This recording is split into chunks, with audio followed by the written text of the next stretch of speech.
Is this visit more of a gesture or more of real essence?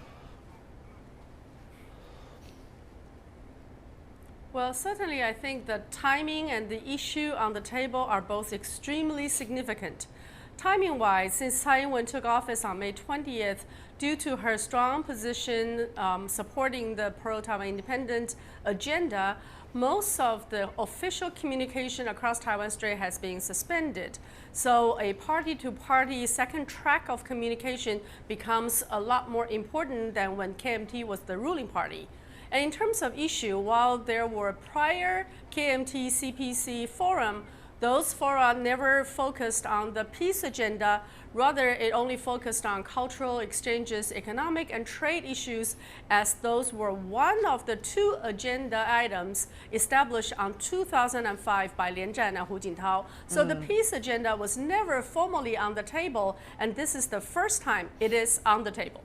Peace agenda on the table. Exactly in this agenda, what are the content we should really pay attention to? Is it likely to change the nature of relations between these two parties and even reshape, as some analysts predict, the situation in Taiwan politically? Yeah, it will consolidate the political trust between CPC and KMT, since both Xi Jinping and Hung Hsiu-chu addresses 1992 consensus in their remarks. And I think this will lay a great foundation for the future development between CPC and KMT. And this will also input a great momentum for the relationship between the two sides, I mean, between Chinese Mainland and Taiwan.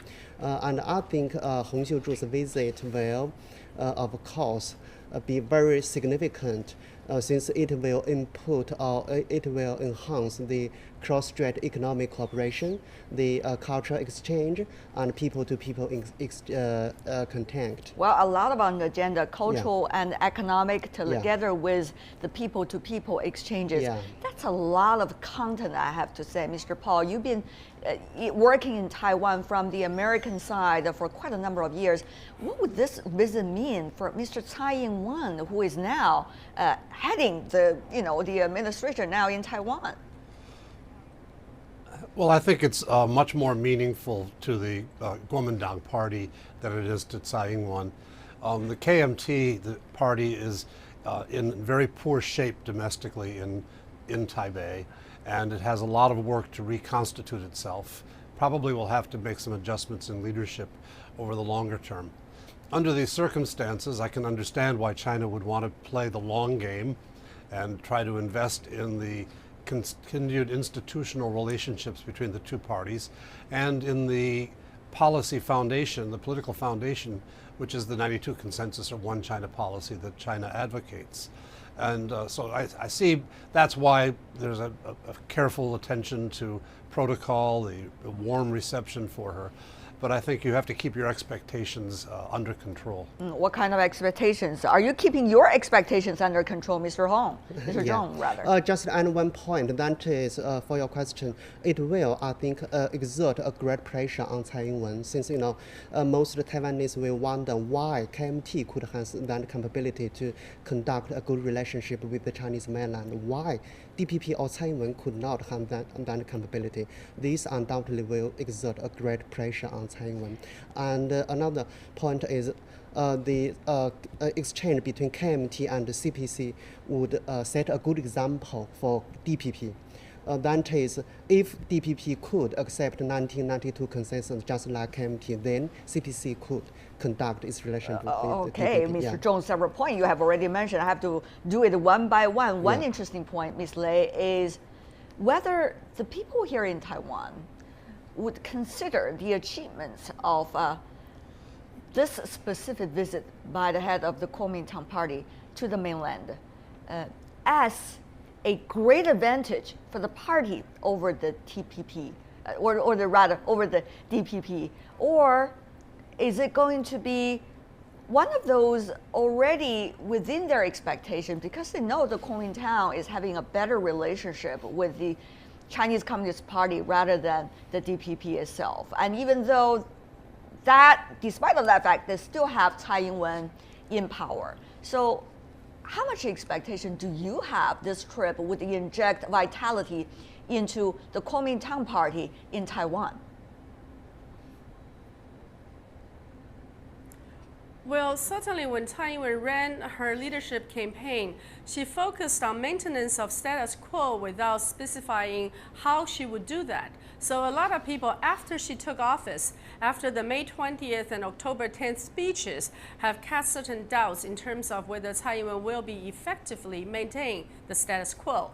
As at that backdrop, Hung Hsiu-chu's visit will have a particular significance not only to KMT, but also to other people who are questioning how Tsai Ing-wen will maintain status quo across Taiwan Straits. And for Hung Hsiu-chu, she would have three tasks ahead of her. The first one is to reaffirm KMT's long-standing position on 92 consensus and the new position ushered in by Lian Zhan and Hu Jintao in 2005. And the second one is particularly important, is to introduce the new peace platform, a new party platform adopted on September 4th to her counterpart in mainland China. And thirdly, certainly she would hope to establish a high-level party-to-party communication platform. In this particular instance, we see both parties will have 7 people joining the meeting. So she would establish new party communication platform. In the event of future needs, she will be able to help Taiwanese to resolve their issues both on Taiwan or in mainland. Okay, well, Mr. Paal, for the 3 goals mentioned by Ms. Lei, the third one probably is the easiest one for Ms. Hung to achieve, because it's about a platform between the 2 parties, Chinese Communist Party and also the Kuomintang Party. But the other 2 goals, one is to maintain the consensus about achieving 1992 consensus, which is about one China. The other one is a peace platform between the mainland and Taiwan. Those does not only take the efforts of the Kuomintang, but also the ruling party in Taiwan and the public consensus as well. So, Mr. Paal, what do you make of these? Well, as I tried to imply earlier, the polls in Taiwan are still running against a rapprochement with the mainland, running in favor of the Tsai Ing-wen's distancing from the Ma Ying-jeou platform of relations with the mainland. It's going to take a while for that to turn around, if it ever does. And probably it will be based on material considerations. I think it was important for Hung Hsiu-chu to go visit the science and technology sections of Beijing to show that there's an economic pot of gold still on the mainland, that Taiwan still needs that relationship for economic benefit. But I think at this moment, people are not yet disappointed in Tsai Ing-wen enough to abandon their hope that she can find some sort of version of the status quo that can maintain some distance from the mainland for the majority of people who vote on the island. Again, that could change over time because of material considerations or because of political pressures, but I don't think it's going to change soon. All right. When we talk about the polls, when we talk about ideas, people, of course, at different times have different ideas about what their priorities are. DDP and also the Kuomintang have different ideas for Taiwan. In a recent telephone survey by the Kuomintang, nearly 52% of respondents said they supported its efforts in carving a new future for Taiwan by introducing a peace platform to promote peace exchanges with China's mainland. Of course, those are being surveyed among the Kuomintang party members. Having said that, though, what do you make of it, Mr. Zhong, of the 3 ideas earlier mentioned by Ms. Lei, particularly the first 2, which needs to have quite a strong consensus among all, even among all political parties in Taiwan? Yeah, that shows most of the Taiwan people support the peaceful development across Taiwan Strait.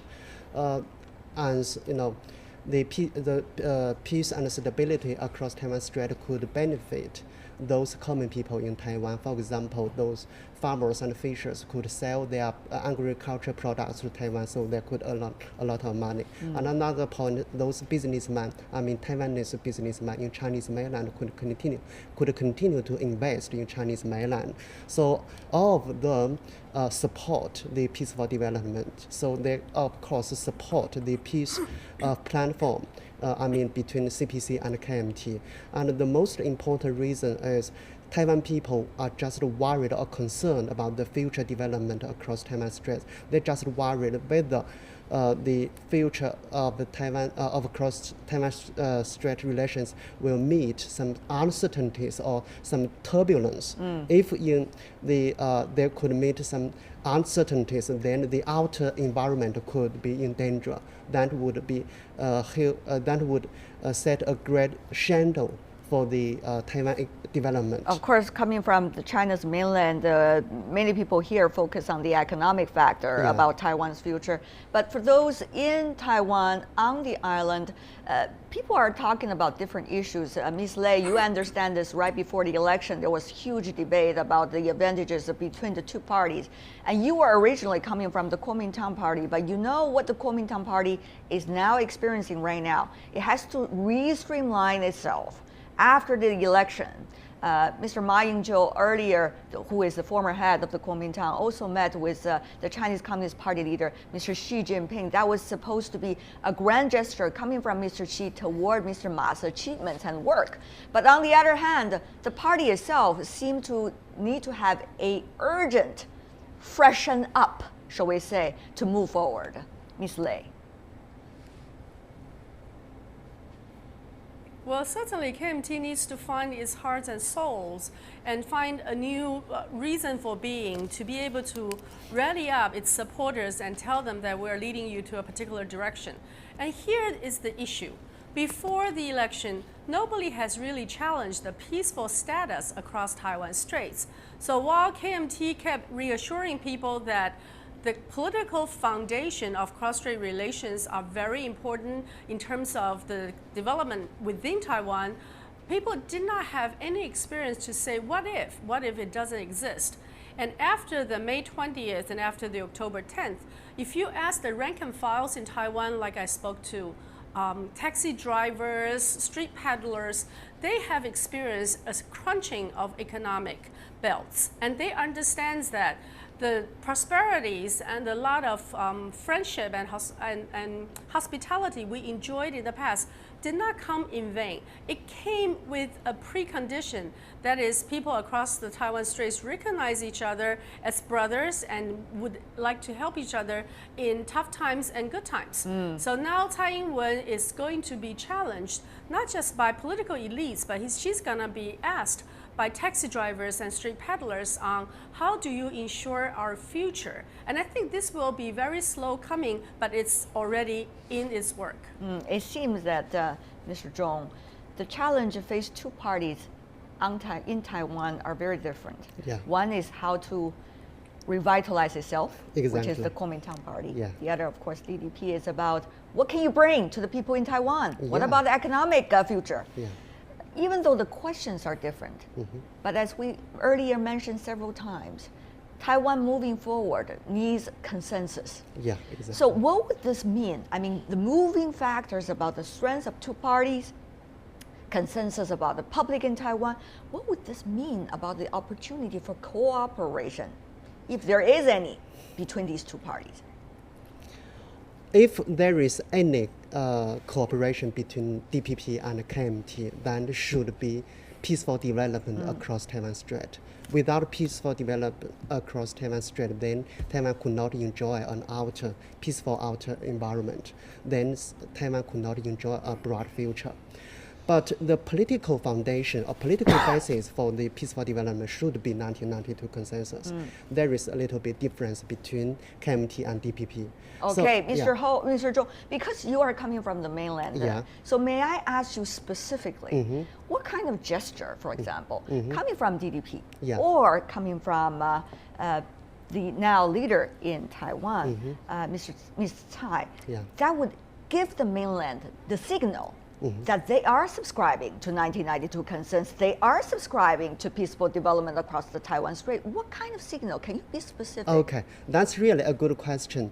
If Tsai Ing-wen or DPP could abolish or even just freeze the so-called Taiwan independence clause, then it could be regarded or taken as a positive signal. Okay. There we go, very specific. Let's Yeah. go to Mr. Paul. Only from an observer's perspective, how much political capital does it take Ms. Tsai to do that from DDP? And how much will that really change the picture? Well, we had a pretty interesting debate within the DPP over a year ago about whether or not to freeze the independence clause of the party charter. And they couldn't quite bring themselves to do that. I don't think that's been taken out of the closet.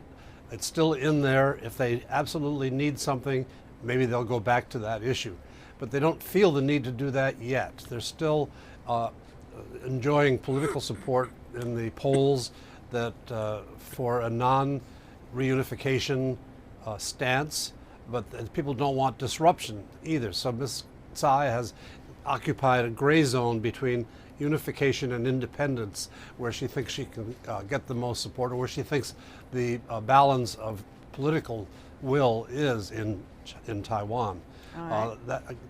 As time passes, as Taiwan confronts the headwinds of a difficult global economy in which it depends for trading and marketing its products and seeking investment, and as cross-strait trade is not growing, as Professor Zhong just said, then maybe that consensus will shift and people will look for a more pragmatic approach to cross-strait relations. It's going to take some time. It's also going to take the KMT to articulate its policy more effectively than it has in the last months, because Ms. Hung is seen as not really articulating policy in ways that make it more appealing to deal with the mainland. They see her as being more of a spokesman for the mainland rather than someone who can stand between Taiwan and the mainland and advocate for Taiwan's interests. All right. It's very interesting, Ms. Lei. It seems that what Mr. Paul is trying to suggest here, that is, the KMT has to do its own homework in order to bring itself up to a position with which Ms. Tsai from the DDP would like to negotiate or sit down or discuss with when it comes to the peaceful development across the Taiwan Strait. But that is exactly the difficulty Ms. Hung is now facing. So she has both the reason and the result all as one at this moment for building her party. Well, let me take two specific examples. In the past, we often view unification and independence as in the x-axis. So you look at people pro-independent or pro-unification. But this is the first time Hung Hsiu-chu introduced a y-axis in. That is to say, if you can keep peace, you can choose among all different options. But if you risk war, then none of the options will be good for Taiwan. So the whole idea of the September 4th new party platform that focuses on peace accord or peace approaches by the KMT Party Congress is a new introduction to this very complex issue, number one. But number two is, I don't think Tsai Ing-wen is experiencing any political pressure from the so-called pro-unification camp. In fact, she has been yielding towards the pro-independence camp in a very major way, such as in ways in which she discharges her executive duties. In her nomination of Supreme Court justices, she picked 7 pro-independent justices as her nominees. Right. So at this point, I don't see any reason or any sign of Tsai Ing-wen moving back to a more middle way. She is actually leaning heavily towards pushing a Taiwan independent agenda. As such, Hung Hsiu-chu and the KMT she leads will be a backdrop or a very important second track of communication across Taiwan Straits. In case of unlikely events when Taiwan needs direct communication with mainland China, maybe there will not be through a government official channels, but could help by the KMT party-to-party channel.